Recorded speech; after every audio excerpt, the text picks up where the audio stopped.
Abonne-toi!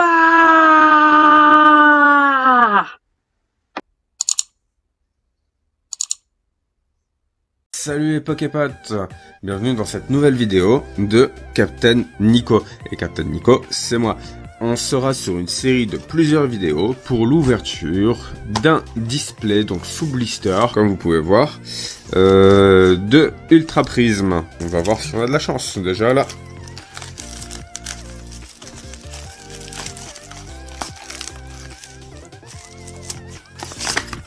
On en a 6.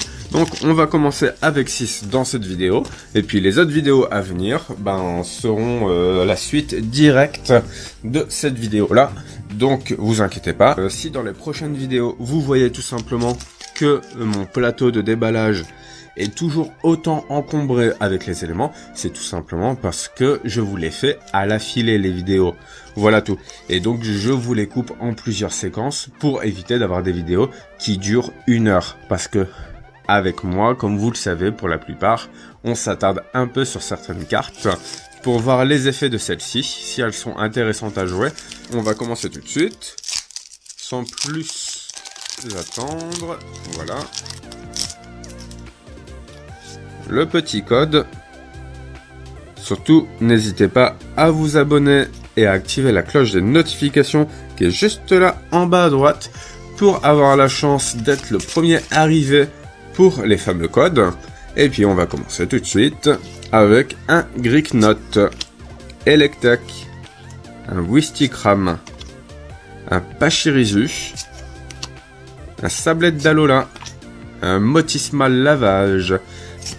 Donc Corboss, j'allais dire Cornèbre, le Mont Courroucé, je vais me la mettre de côté vu que ça concerne les énergies acier. Boumata, une énergie feuille et un Tarantabule. Je disais Tarantabule. Tarambule, normalement, on le voit plus en type eau, ce Pokémon.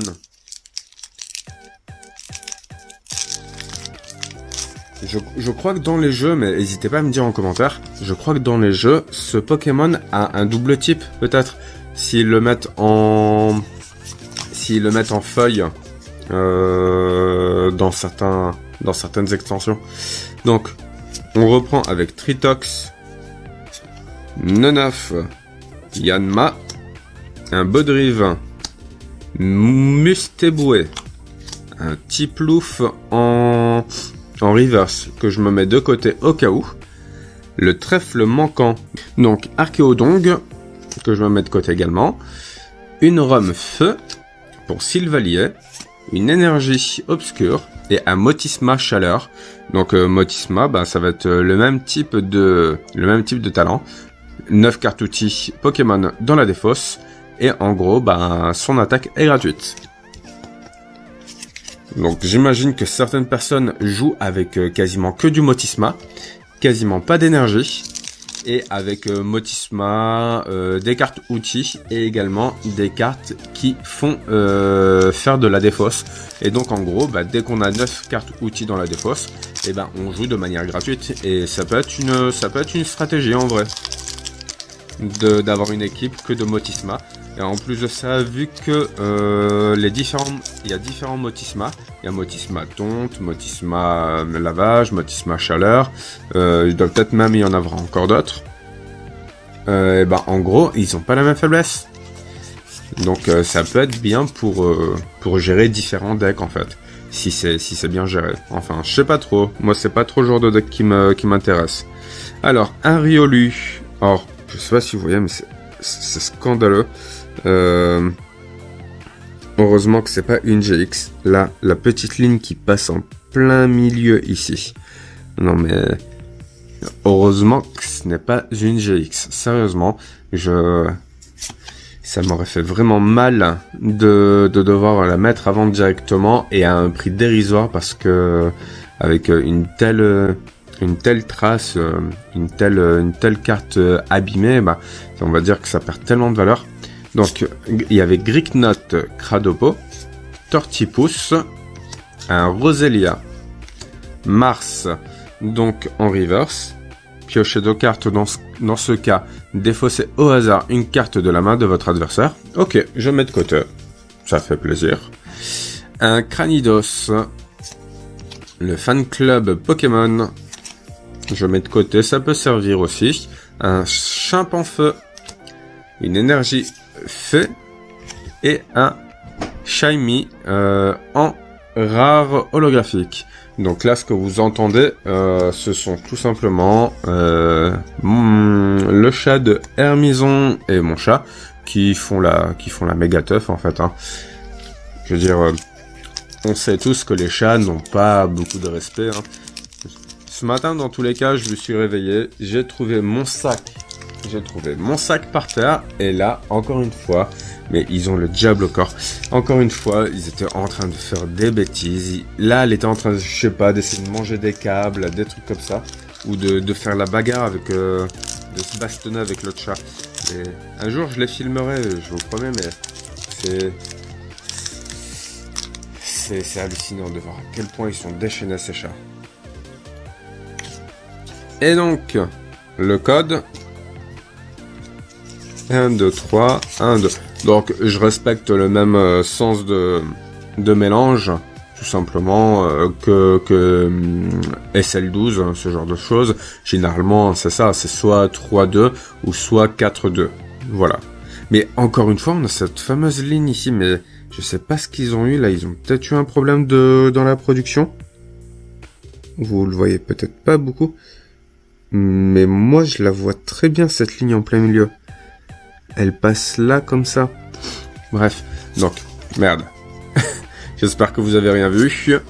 Excellent Wistikram Quatermack, dont le talent, c'est tout simplement d'infliger 30 dégâts de plus pour chaque Quatermack qui sont sur le banc.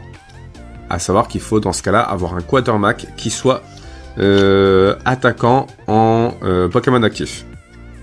Donc, Vortante, un fan club Pokémon, que je mets de côté également, ça peut servir.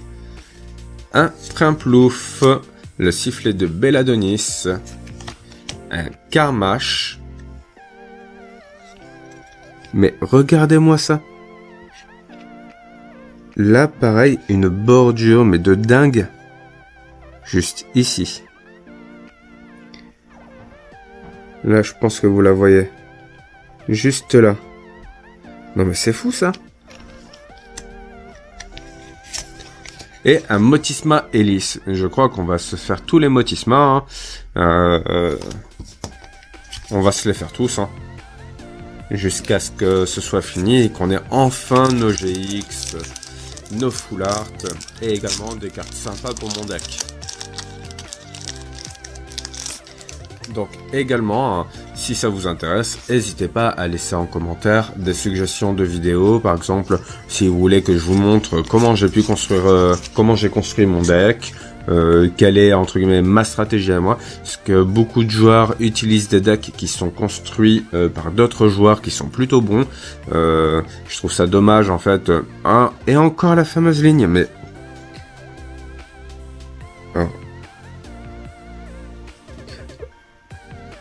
voilà, là on peut la voir ici, juste à côté. C'est dingue ça. À croire qu'il y a eu un problème sur cette chaîne de production. Donc je trouve ça dommage en fait de jouer en fait des decks qui nous reflètent pas vraiment en fait. Ok, ça peut être bien de récupérer des stratégies qui existent déjà, mais de là à tout copier, c'est vraiment dommage. Ça retire du plaisir à mon sens. Donc là, on a un Lixie en commune reverse, une Lily que je mets de côté parce qu'elle est bien pratique, un Manafi que je vais mettre de côté aussi pour l'analyser, un deuxième trèfle manquant. Ok, plus que 2 et on aura les 4.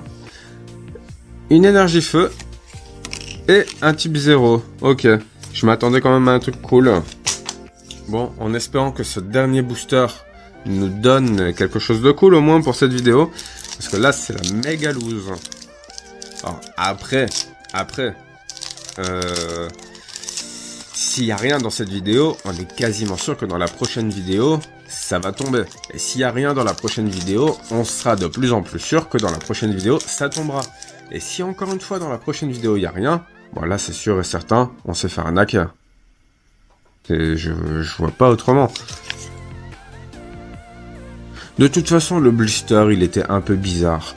Il était pas tendu, il était... Mais je suis sûr que vous aussi, vous êtes d'accord avec moi. Donc, un hippopotas, un Lixi. Donc, je rigole, hein. En vrai, on va les avoir, nos belles cartes. On a le boost, on a le display, personne n'y a touché.